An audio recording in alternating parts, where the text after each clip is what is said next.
Apple finally has a 15-inch MacBook Air, and for most people, that's going to be the large screen MacBook that you should buy.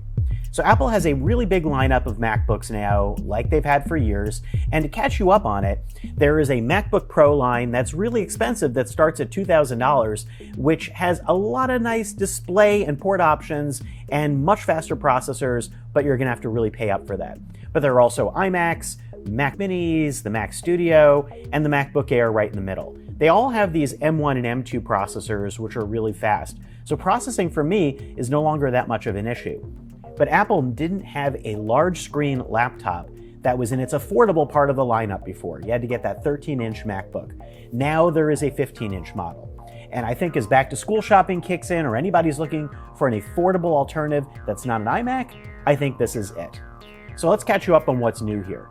Not a whole lot. So the M2 13-inch MacBook Air, which came out last year that I bought, I love it. Here, it's basically the same product, but with a 15.3-inch screen. There are also better speakers.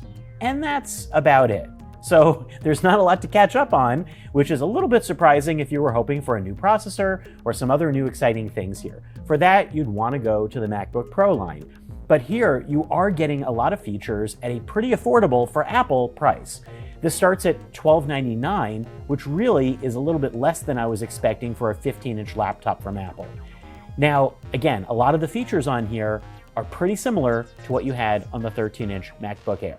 The display, 15.3 inches, and that's the biggest feature here. It feels a lot bigger next to the 13. That's what happens with screen sizes.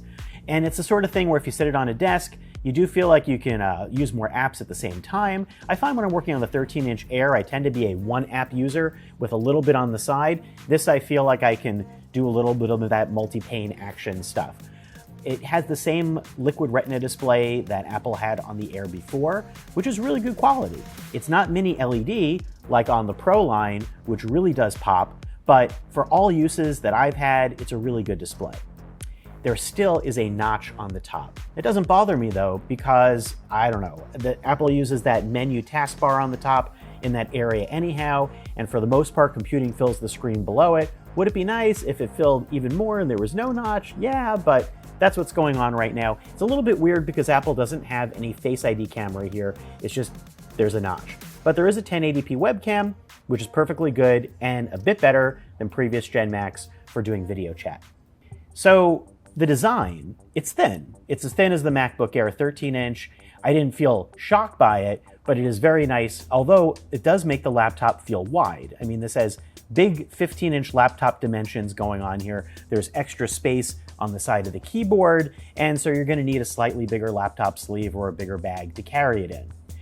Now let's talk about ports, which I consider part of the laptop design.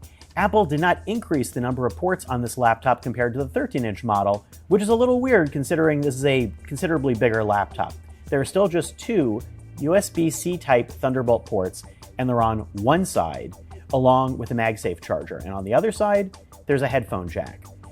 2 is perfectly fine if you have a port extender, but you could have put more ports on this, and you could have at least put a port on the other side of the laptop. That's super frustrating. The MacBook Pro, yes, there are ports on both sides, plus there are other types of ports like HDMI. You are saving money on this, I guess, because if they had put more ports and done other things, they probably would have increased the price. The feel of this laptop is great as far as the keyboard goes, but again, I don't really like when there's a lot of extra space on the side of the keyboard. I like it a little more compact. The trackpad is tremendous though. A lot of space there for the trackpad. Apple promises 18 hours of battery life about for this laptop. There is a MagSafe charger port. There is a 35-watt brick that comes with it. You can also pick a fast charging brick instead that doesn't have the 2 ports that the 35-watt does. And you know, for me, these MacBook Airs in the past few years have had astounding battery life. Really, really good. I haven't put this one through its complete paces yet, but I have not worried about battery. There's no fan on this, so I don't have to worry about it getting hot in my lap. So far, it's been performing really well. The price equation, that's where this model gets really good. $1299 at the entry level gets you 8 gigabytes of RAM and 256 gigabytes of storage. $1499 gets you 8 gigabytes of RAM as well, but 512 of storage. I found that 8 gigs of RAM works perfectly well for my everyday use on these MacBooks that run the M series processors, but you'd probably want to upgrade to 16 gigs to ensure speedier performance, so that's going to bump it up a bit. But here's the thing. This is $200 more than the 13-inch Air at the entry-level model, but at the step-up model, it's only $100 more than the equivalent 13-inch Air. So it's really not a big price jump for the screen. Do you want to pay $100 more for a bigger screen? As my wife said, it's really nice if you're sitting it on a desk that you can get that extra screen space. But for me, taking a laptop on the go, I really like the 13-inch model. The 13-inch model, by the way, dropped $100 on its base price recently, and also the Airs tend to be on sale quite a bit. I imagine that's going to be the case here too. This does have a processor that came out last year. There's no M3 here. Does that mean that you're safe? Well, Apple doesn't have an M3 processor yet. There are faster M2s on their Pro line of Macs. I find the M2 is tremendously powerful. Yes, it is a year old, but I feel like Apple made its processor so fast right now that they're going to be fine for a while. And the choice is up to you, but I'm really happy that I bought the 13-inch Air just 6 months ago. I like this price for a MacBook. I feel like this is the territory I'd want to go in. I would not want to pay $1,000 plus more for a Pro model that's thicker, even if it has a bigger and nicer display. So that's my thought on the 15-inch MacBook Air right now, which I feel rolls in as, again, an option that represents the best laptop that Apple has right now. I wish it had more ports, but what can you do?